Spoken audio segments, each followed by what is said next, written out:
Howdy folks, this is Grandpa Shart coming at you again today from a little town in Tennessee so small our veterinarian doubles as a taxidermist. Got a sign in the front of his shop that says either way you'll get your dog back. Now today I'm going to talk to you about this right here, this gas meter. We're going to talk about natural gas, we're going to talk about carbon monoxide, and what to do if there's a problem and what not to do.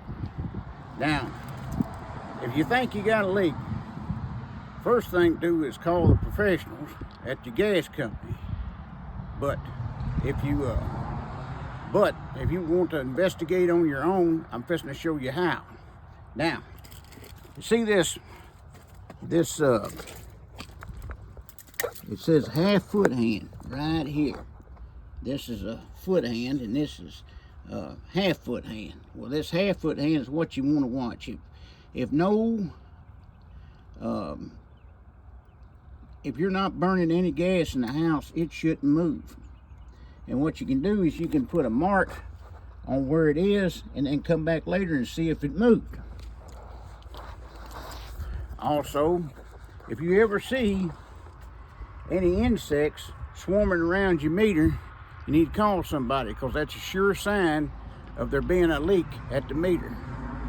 Also, if you look at your grass and you know about where your gas line is and you got a dead spot by about where the line is, you won't call somebody, because if it's leaking underground, that's a sure sign, because it'll displace the oxygen and kill the grass. So, but anyway, like I said, if you smell gas or you think you got gas or CO, the thing to do is don't operate any switches, because natural gas and CO are both explodable. Gas is explodable from 5% to 15% in the air.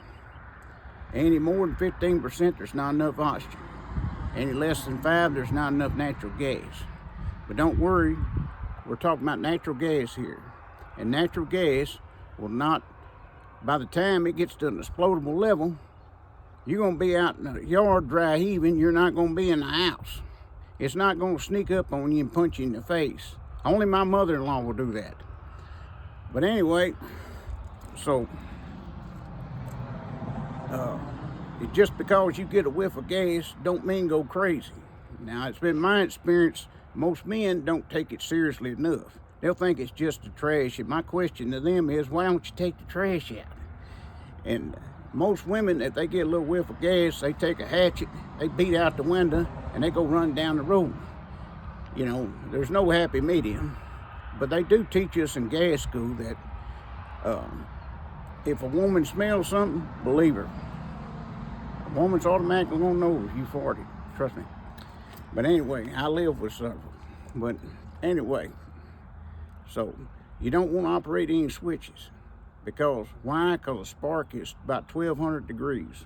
Natural gas and COs is both exploded from 11 to 1200 degrees.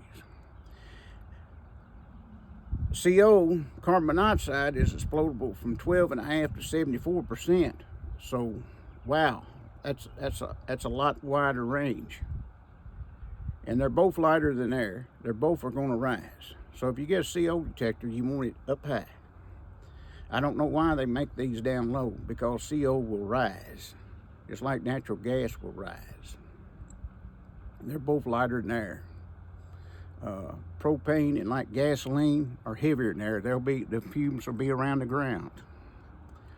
But and another thing you don't want to do is burn 20 candles in your house, because what the furnace and the other natural gas appliances, what they'll be doing is trying to burn the fumes from that and the fumes from the gas and the fumes from the oxygen, and they ain't going to be able to do all that, and it's going to cause your gas appliances to put off CO, because they're not burning correctly.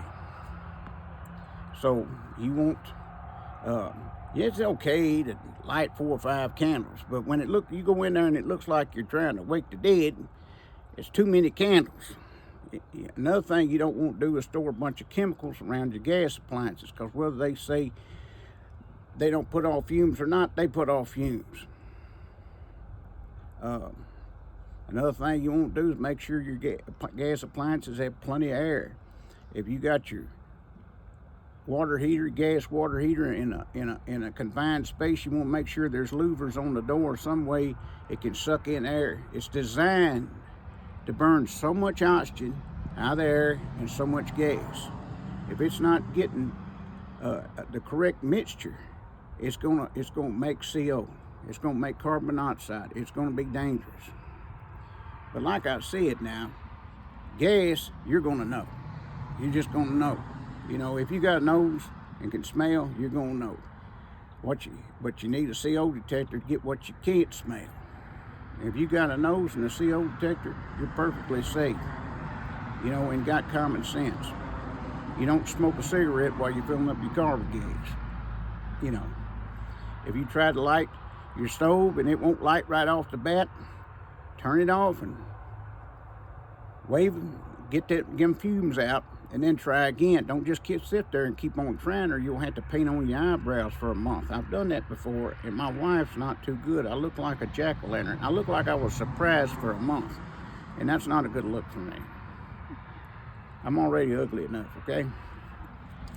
But another thing you can do if you suspect you smell gas is on all the open gas line, soapy water. Put soapy water on it. If it's leaking, it'll bubble. Just like a tire wheel. That's how they check tires for leaks.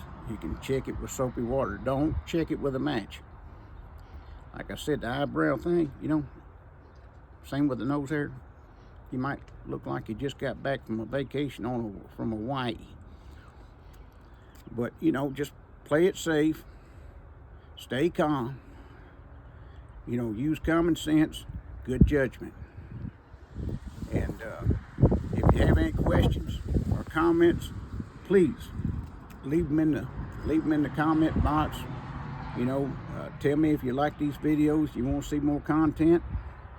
And if I forgot something, you know, let me know. But anyway, I got to get going. I must be rolling on. Grandpa Shart out. Well, wait just a second. Jesus in your heart will give you joy. Jesus in your relationships will give you stability. And all you people that don't like me, honk honk. All you fans, thumbs up. God bless y'all. Grandpa Shart out now.